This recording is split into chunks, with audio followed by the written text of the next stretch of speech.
إنما جزاء الذين يحاربون الله ورسوله ويسعون في الأرض فسادا أن يقتلوا أو يصلبوا أو تقطع أيديهم وأرجلهم من خلاف أو ينفوا من الأرض ذلك لهم خزي في الدنيا ولهم في الآخرة عذاب عظيم. اور اس کا ترجمہ ہے بے شک جو لوگ اللہ اور اس کے رسول سے جنگ کرتے ہیں اور زمین میں فساد انگیزی کرتے ہیں ان کی سزا یہی ہے کہ وہ قتل کر دیے جائیں یا سولی چڑھا دیے جائیں یا کاٹ دیے جائیں ان کے ہاتھ اور پاؤں مخالف سمتوں سے یا نکال دیے جائیں وہ اپنے ملک سے. یہ ان کے لیے رسوائی ہے دنیا میں اور ان کے لیے آخرت میں عذاب عظیم ہے.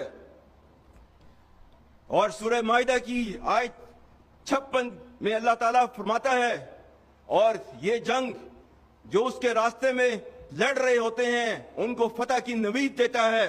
فَإِنَّ حِزْبَ اللَّهِ هُمُ الْغَالِبُونَ بے شک اللہ کی جماعت ہی غالب رہے گی.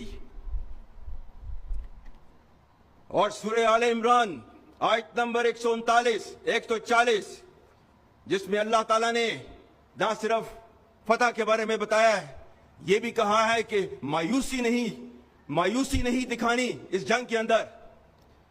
اللہ تعالیٰ نے فرمایا ہے وَلَا تَهِنُوا وَلَا تَحْزَنُوا وَأَنْتُمُ الْأَعْلَوْنَ إِن كُنتُم مُؤْمِنِينَ إِن يَمْسَسْكُمْ قَرْحٌ فَقَدْ مَسَّ الْقَوْمَ قَرْحٌ مِثْلُهُ وَتِلْكَ الْأَيَّامُ نُدَاوِلُهَا بَيْنَ النَّاسِ.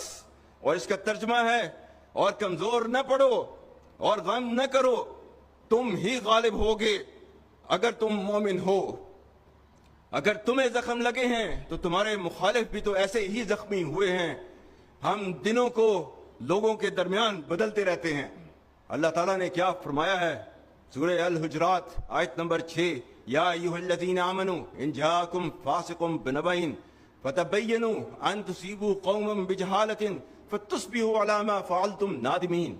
مومنوں اگر کوئی فاسق تمہارے پاس کوئی خبر لے کر آئے تو خوب تحقیق کر لیا کرو تاکہ لوگوں کو بیجا ایذا نہ دے بیٹھو پھر اپنے کیے پر پچھتاتے رہ جاؤ.